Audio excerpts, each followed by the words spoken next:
Pearson Airport and across the country. And there's a warning tonight that tough new rules forcing passengers arriving on international flights to quarantine for 3 days in a hotel could come into effect very quickly. Also tonight, Canada reaches a grim milestone as the number of COVID-19 deaths has topped 20,000. It is just after 10 o'clock -8 from 299 Queen Street West. This is Toronto's breaking news, CP24. Good evening, I'm Courtney Heels. We are following a developing story from the Jane Street and Falstaff area south of the 401, where there's been a shooting. Police say officers have found a man in a vehicle suffering from multiple gunshot wounds, and the injuries appear to be life-threatening. Paramedics also are at the scene right now. We have a crew headed there too. Keep it here on CP24. We will continue to follow this developing news. The federal minister of transport is warning a new mandatory 3-day hotel quarantine for international air travelers could come into effect very quickly.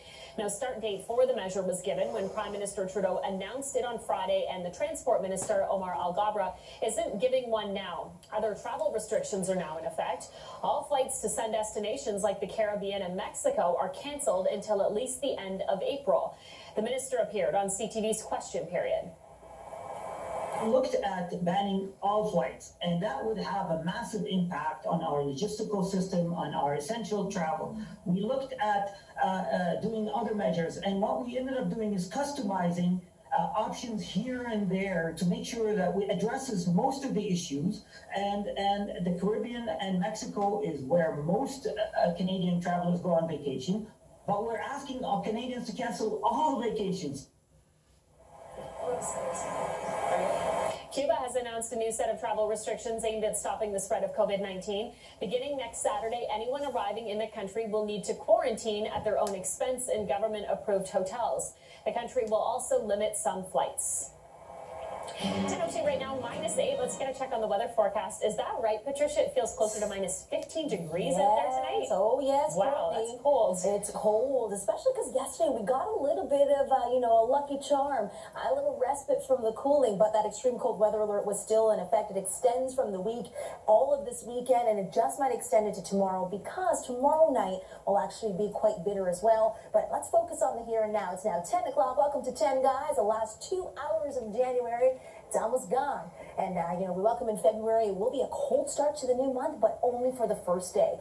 It is actually feeling a lot cooler than it seems. So some areas in the negative singles like Toronto feeling like double that right now when you factor in that wind chill. In fact, it's now feeling -16 at Pearson International. So bang on with our predictions, feeling anywhere from -16, -17 to -19 and 20 around the GTA. Let's look ahead to the night. We're going to get you to negative double digits for the overnight tonight. So a couple to go. We'll get you to -10, which actually, you know what? That is considered above seasonal even by a few decibels. Extreme cold weather alert allows for those warming centers to stay open. This is so important to protect our vulnerable. So that's good. Thank you to our city for doing so. -4, the daytime high for tomorrow. Welcome to February. Some weather models alluding to a couple shots of light flurries. More so a southwestern Ontario story. That's not going to happen here. But coming up, we're actually going to talk about what continues to happen. This cold air mass, Courtney, is Arctic-driven winds, and it is driving our temperature down, not allowing us to see those warmer trends, but that won't last for very long. You can see warmer air will arrive, but when? And of course, as mentioned, tomorrow, the first day of February, but the first week is almost here. It's looking to be quite the complimentary forecast. I think you're going to love that. So stick around. Coming up, Courtney, around, I would say about 15 minutes, we'll see you with a really detailed look at the 7-day forecast. And don't forget, Tuesday is Groundhog Day. We'll talk details coming up. Back to you. Okay, see you then, Patricia. See you then. Despite warnings from the city that the ice isn't safe, people have been skating on Grenadier Pond in High Park this weekend.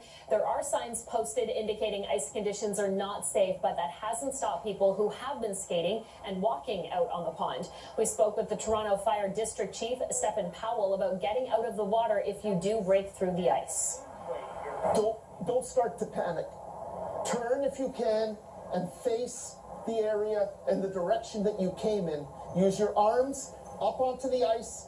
It may break in front of you, and continue that motion until you can get your feet on the ground and pull yourself back out. So it sounds like you almost want to be flat on your stomach. You want to try and do that. We have crews that have special training to rescue people. We don't want people trying to rescue others that will often end up falling through themselves. And even if you fall in, the biggest thing is don't panic. Because once you panic, if you go under, it's not likely you're going to come back up in these conditions. Last night, emergency crews had to rescue a man who fell through the ice. More than 20 tickets have been issued so far this weekend by provincial bylaw officers during a blitz of big box stores. Inspectors continue to ensure stores are following public health guidelines. Companies can be fined $1,000 and individuals $750 for failing to comply with the COVID protocol orders. This is just preliminary data from yesterday. They went to 222 stores and found about 59% compliance.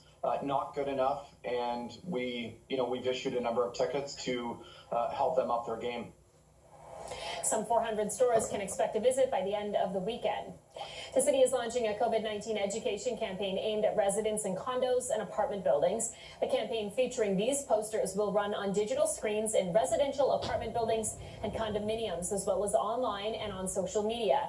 It's aimed at getting people to wear a mask or face covering in enclosed common areas, such as elevators, hallways, lobbies, and laundry rooms. Just last week, the city stepped up enforcement at some condo and apartment buildings, with bylaw officers targeting about a dozen locations following complaints. Officials say they fielded about 2,000 complaints since the first week of August.